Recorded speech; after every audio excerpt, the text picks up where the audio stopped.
இனிமே கண்ணை மூடிட்டு கடலை எண்ணெய் வாங்கலாம். ஏன்னா மந்த்ரா கடலை எண்ணெய் இதயத்தின் தயாரிப்பு. வணக்கம். இந்த விடியா திமுக அரசு ஆட்சிக்கு வந்ததிலிருந்தே தொடர்ந்து பல்வேறு பிரச்சனைகளை பற்றி நான் அறிக்கை மூலமாகவும் ஊடக பேட்டிகள் மூலமாகவும் சட்டமன்றத்திலும் மக்களின் கவனத்திற்கு பல முறை கொண்டு வந்திருக்கின்றேன். இப்போது இருக்கின்ற இந்த பிரச்சனையின் வீரியம் உணர்ந்து நான் இந்த காணொளி மூலமாக உங்களிடம் பேசுகிறேன். திமுகவின் அயலக அணி மாவட்ட அமைப்பாளர் ஜாபர் சாதிக் சர்வதேச அளவில் போதைப் பொருள் மாஃபியாவாக வளர்ந்து இன்றைக்கு உலகம் முழுவதும் தேடப்படும் குற்றவாளியாக இருக்கின்ற செய்தி உங்கள் எல்லோருக்கும் தெரியும். இளைஞர்கள் மற்றும் மாணவர்களை சீரழிக்கும் இந்த போதைப் பொருள் புழக்கம் பற்றி நான் மட்டும்தான் கடந்த 2.5 ஆண்டு காலமாக தொடர்ந்து பேசி வருகிறேன்.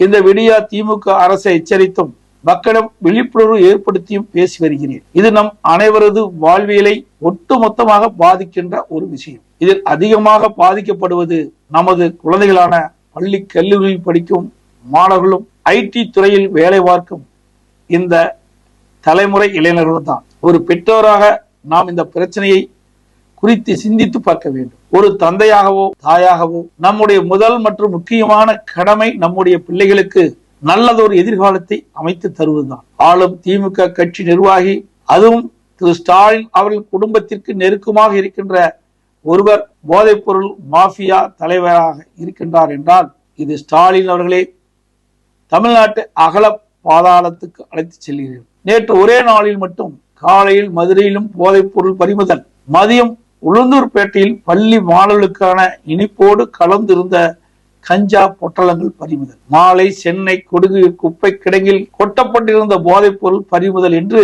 தொடர்ச்சியாக போதைப் பொருள் புழக்கம் குறித்த செய்தியில் தான் நேற்று ஒரே நாளில் மட்டும் 180 கோடி ரூபாய் அளவிற்கு போதைப் பொருள் பறிமுதல் செய்யப்பட்டிருப்பது நாம் வாழ்வது தமிழ்நாடா அல்லது போதைப் பொருள் மொத்த விற்பனை கிடங்கா என்ற கேள்வி ஏற்படுகிறது.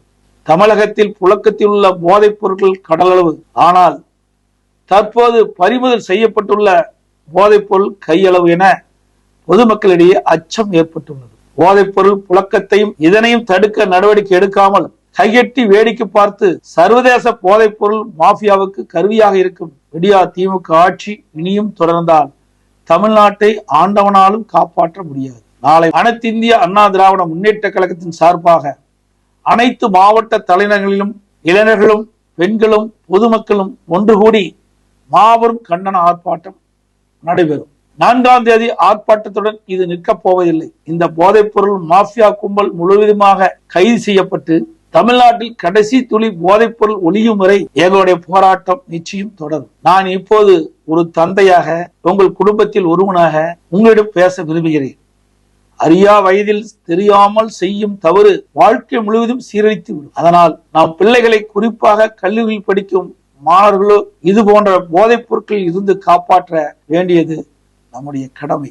மாணவர்களும் இளைஞர்களும் போதைப் பொருளுக்கு அடிமையாகாமல் விழிப்புடன் இருக்க வேண்டும். பெற்றோர்கள் அனைவரும் உங்கள் பிள்ளைகளுக்கு இது போன்ற போதைப் பொருட்களால் ஏற்படக்கூடிய தீமைகள், பாதிப்புகளை விளக்கி சொல்ல வேண்டும். நம் கழகத்தின் மாணவனி, இளைஞர்கள் மற்றும் இளம்பெண்கள் பாசறை தகவல் தொழில்நுட்ப பிரிவை சேர்ந்தவர்கள் உங்களை சுற்றி எங்கேயும் இது மாதிரியான போதைப் பொருள் புழக்கம் தெரிந்தது என்றால் உடனடியாக காவல்துறையிடம் புகார் தெரிவிக்கும். தமிழ்நாடு காவல்துறையின் மீது எனக்கு இன்னும் கொஞ்சம் நம்பிக்கை இருக்கிறது.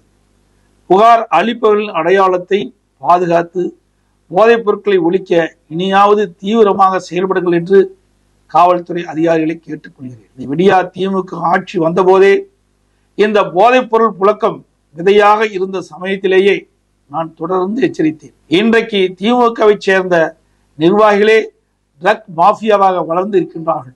இன்றைக்கு தமிழ்நாட்டில் ரயில் பெட்டிகள் முதல் கார்பரேஷன் குப்பைகள் வரை எங்கு திரும்பினாலும் கோடிக்கணக்கான ரூபாய் மதிப்புள்ள போதைப் பொருட்கள் பொட்டலம் பொட்டலமாக கண்டெடுக்கப்படுகிறது. தமிழ்நாடு மாணவர்களுக்கும் இளைஞர்களுக்கும் உள்ளார்ந்த அக்கறையோடு கேட்டுக்கொள்ளும் ஒரே விஷயம், சே நோ டு ட்ரக்ஸ். தமிழர் உரிமை காப்போம், தமிழ்நாட்டை போதைப் பொருளிலிருந்து மீட்போம்.